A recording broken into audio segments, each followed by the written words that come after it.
Verəcək.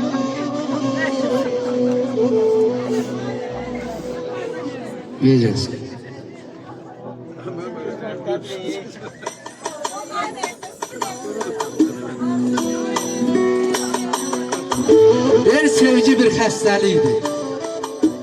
Sevgi bir xəstəlikdir, xəstəsi mənəm. Dərdimə dərmanım səndədir gülüm. Yazdığım şeirlərin bəstəsi mənəm. Dərdimə dərmanım səndədir gülüm. Eşqindir eyləyən məni avarə. Gözlərim yolladı ey gözü qarə. Ay elçin, təbiblər dərdimə tapmadı çarə. Dərdimə dərmanım səndədir gülüm. Gör neçə vaxtdır sənə həsrətəm. Gör neçə vaxtdır həsrətəm sənə. Çəkdiyim acılar bəs edər mənə. Ay ceyhun, ölsəm də bu sözü deyəcəm yenə. Dərdimə dərmanım səndədir gülüm. Der yalan ayaq tutur yalanlığı ilə.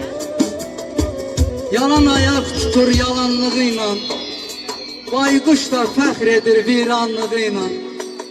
Bəlkə də ilan öz ilanlığı ilə ayırdır. Dilinin altında zəhər istəmir. Xoşbəxtlik küləyi xəfifdir xəfif.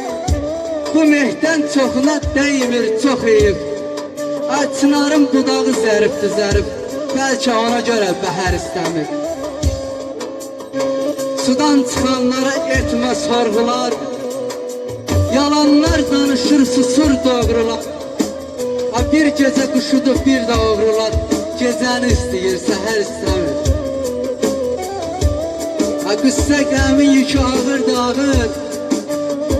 İnsan qəzəbindən hisslərim boğur.